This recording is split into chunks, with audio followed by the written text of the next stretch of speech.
So, what crazy project am I getting myself into now? Well, let me tell you. So, I was looking at my cabinets one day and taking a walk around Home Depot, thinking, what would it cost to redo the cabinets? And can I just do it myself for a hell of a lot less? I'm going to try. As you can see here, I've already kind of started. See? You can see right through.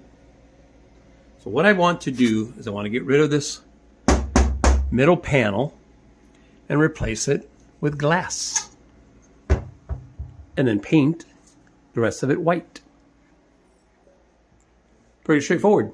I don't have any handles or knobs, so that's nice. And I think it'll look nice and sleek.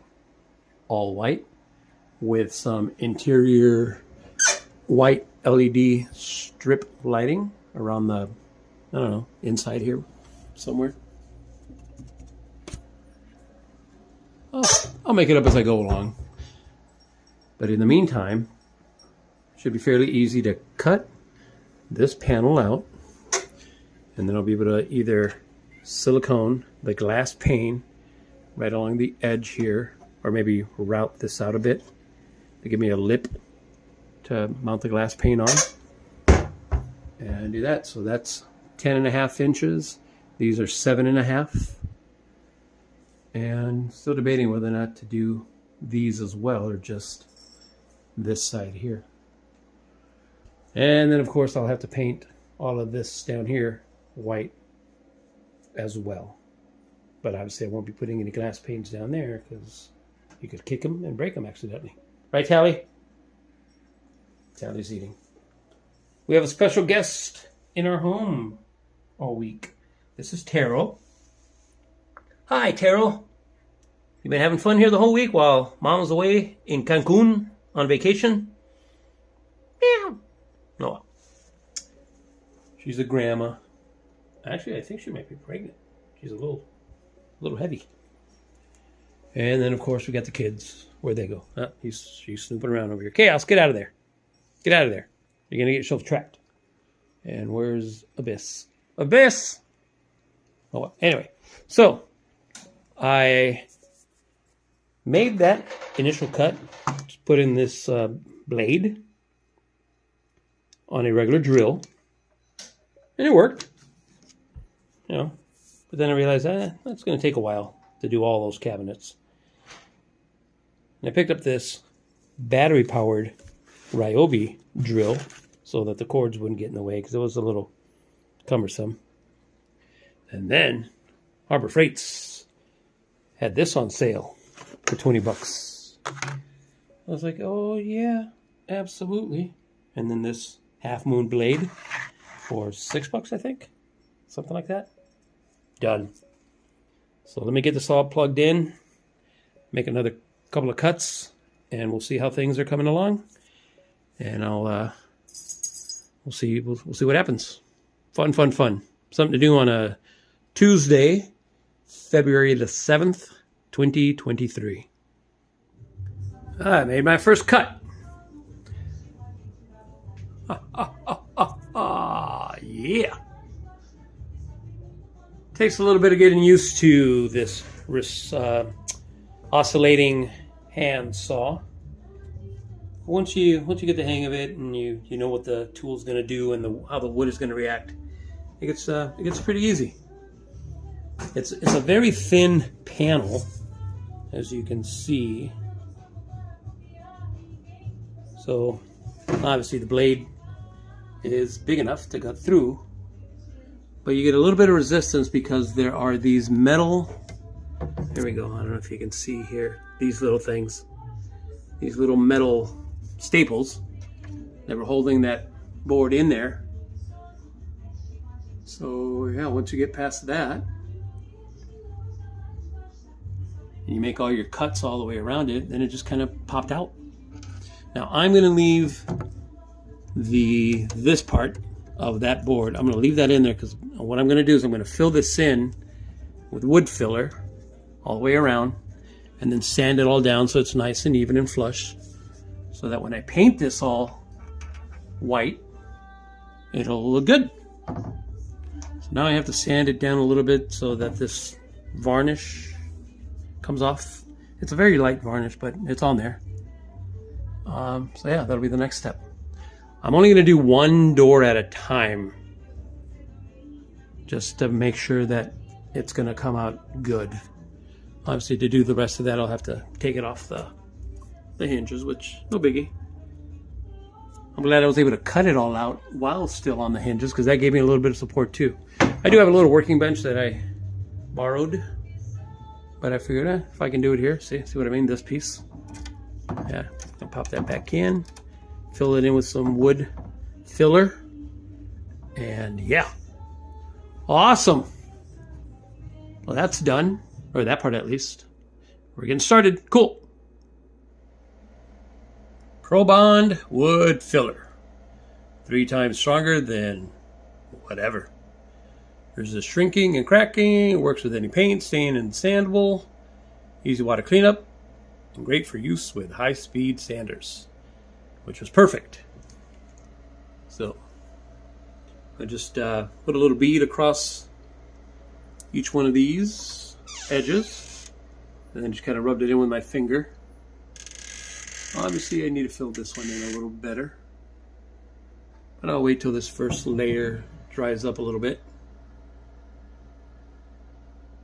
and then once it's all filled in and looks nice and solid, then I'll sand it down. And then I'll sand the rest of the door. I'll have to take it off the hinges and do that. Do both sides, obviously. And then I'll grab my oscillating hand tool and use this 220 grit sandpaper to just sand it all down and give it a nice finish before painting. So this multi-tool adapter goes onto there where the blade is right now. And then, yeah. And then, of course, do the rest of these. But, cool. Put that on there. I'll let that, it's been about half an hour. I'm going to let that sit, I don't know, a couple hours. Doesn't need to cure that long, but that's how long I'm going to do it. And then sand it later. Decided to make a cut on the second cabinet while I let this dry up fully. So second cut, looking good. Not as many little staples. There were a few. And I'm not worried about these little, overcuts here with the saw, because I'm going to sand it all down anyway and then paint over it. But otherwise, looking good. Looking good. This gives me an idea of what it's going to look like.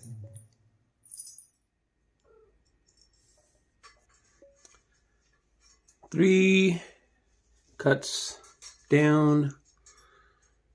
Got the filler in there. I think it's dry. Yeah, it's definitely dry. Just got to sand them down. Sand the panels. I'm looking at this and wondering if I should do these two or not. Leave those. Maybe leave those. Do this one over here. And these two. Oh, there's like nothing. And these bunch of little vases. And then this is food stuff. Spices and whatever. At least this, you're showing off the dishware. Let's clean that up a little bit, I guess. And then, what was this one? Yeah, more dishes. So, yeah, I mean, those are nice. And these also and some fine dinnerware in the racks. So we put glass panes in those. These two in that one, and then leave this one, and these two solid. Huh. Decisions. Well, we'll pick it up on the next one. Now, I don't know if you can tell in the video, but I've sanded down this panel. I think you can, because you can see the difference in the sheen or gloss. So yeah, so I've stripped away some of that varnish. So now when I go to paint this, the paint should take pretty well. I realized I had to do the side as well, so I did that too. But as you can see where the wood filler went, now it's nice and smooth. The staples are gone. And so again, when I paint it, oh, what's that? Oh well.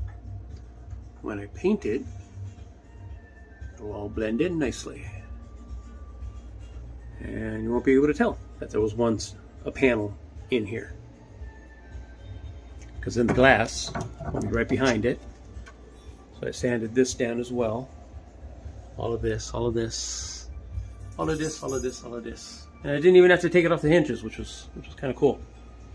Easy, yeah. So once again, my oscillating tool and the little adapter thing and the sanding pad worked like a charm. So I'll paint it and see what that looks like. Cool. Painting 101.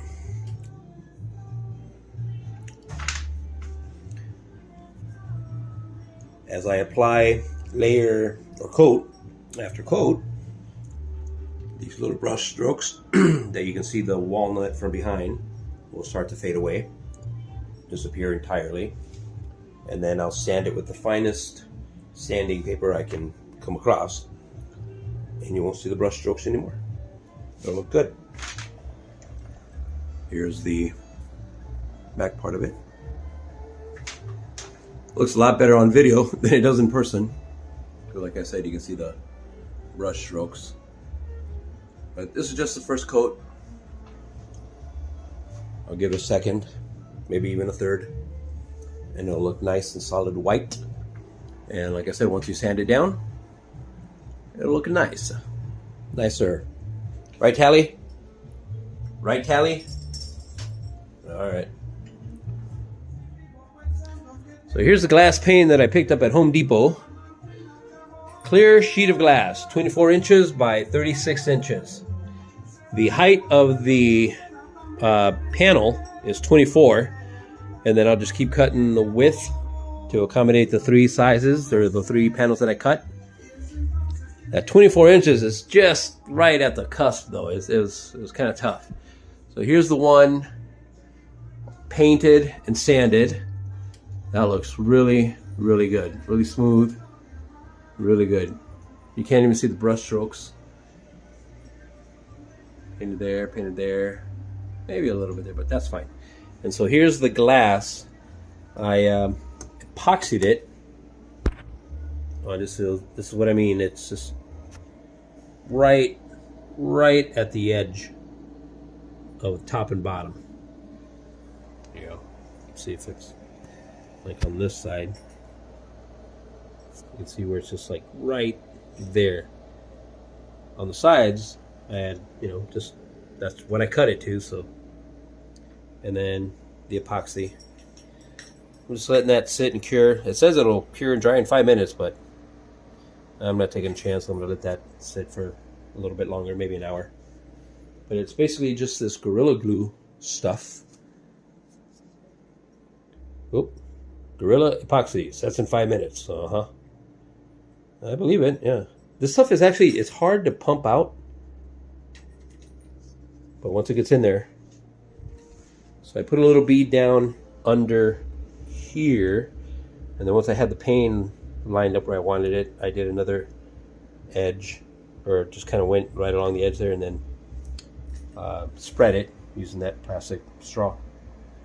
So right now I'm just letting it sit. It's good to go, but What's the rush? I'm gonna let it sit like that, and then I'll screw it back on there. And yeah, and then 2 more windows or whatever to go, and then got to paint the rest of it so it all blends in nicely. Right, Abyss? Right? And this is what we're left with when it's all said and done. Nice smooth white finish. Painted glass on the door. I just have to clean it up here with some window cleaner. There was a decal. Oh, there it is, yeah. I have to scrape that off. I need to get a razor blade. But that's the finished door part of it. Now I just need to get some rope lighting, put it on the inside, along the edge maybe somehow. See what works best or looks best. But this looks great. I'm really happy with that. Now I got to do these other ones. Put the glass, sand these down, paint them, put the glass in, and then paint the rest of this and see what comes of it. But there you go. Save yourself 5,000 bucks. Do it yourself at home. I'm pretty sure this whole thing cost me less than 100 bucks. The most expensive part was getting the hand tool. But even then, that wasn't too bad. 20 bucks at Harbor Freight. Alrighty. Let me know if you have any questions.